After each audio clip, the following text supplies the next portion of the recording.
Fermerlər bir qədər ekrana yaxın əyləşə bilər, çünki onlar üçün maraqlı bir məlumat var. Artıq heyvan oğurlanıb və ya itibsə onu tapmaq asan olacaq. Bundan sonra hər bir iri buynuzlu heyvanın bir kası olacaq.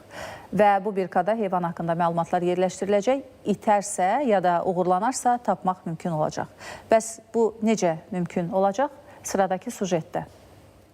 Heyvanınız uğurlanıbsa və ya itibsə, onu tapmaq elə də çox zaman almayacaq. Belə ki, Qida Təhlükəsizliyi Agentliyi tərəfindən hər bir heyvan üçün bir ka veriləcək. Həmin bir kada heyvanın vahid sistemdə qeydiyyata alınması prosesi həyata keçiriləcək. Hər bir heyvan haqqında fərdi məlumatlar yerləşdiriləcək. Vizual qulaq birkalar var. Bizim hansı ki tanıdığımız heyvanın qulağına vurulan, üzərində rəqəmlər yazılan, nömrə yazılan və eyni zamanda mikroçiplər var ki, heyvanın boyun nahiyəsinə iğnə ilə vurulur və o xüsusi oxucularla oxudulur. Məsəl üçün, bir heyvan itdikdə, onun nömrəsi axtarışa verildikdə, əlbəttə, dərhal istəyir daxili işlər orqanları, istəyir digər təsərrüfat sahibləri belə bir heyvan aşkarladıqda dərhal onun sahibini müəyyən etmək və onun sahibini onu çatdırmaq kimi imkanlar əldə edə bilirlər. Qida Təhlükəsizliyi Agentliyinin rəsmisi bildirir ki, heyvanların fərdi qaydada identifikasiya edilməsi, xəstəliklərə nəzarətin gücləndirilməsi, peyvəndləmə, həmçinin heyvan mənşəli məhsulların fermadan süfrəyə prinsipi üzrə izlənə bilməsinin təmin olunması baxımından mühüm əhəmiyyət daşıyır.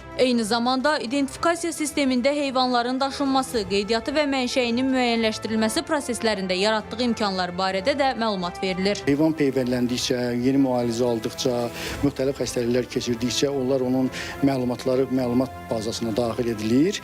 Sanki bu identifikasiya onun bir şəxsiyyət vəsiqəsi kimi. Bununla da müəyyən etmək olur ki, bu heyvan xəstədir, daşına bilər, digər təsərrüfata ötürə bilər, yoxsa lokallaşdırılaraq karantin rejimində onun xəstəliyi müalicə olunmalıdır və yaxud da ki, ağır xəstəliyi aşkar olduqda utilizasiyaya getməlidir. Bir kası olan heyvanlar hətta qəssabların da işini asanlaşdıracaq. Belə ki, qəssab kəsimdən öncə heyvanın hansı vaxtda peyvəndlənməsi və onun kəsilməsi üçün nə qədər yararlı olması barədə zəruri məlumatlar əldə edə biləcək. Elşad Bayramoğlu, Həsənağa Dadaşov, Ağcəl Əskərli, ATV Xəbər.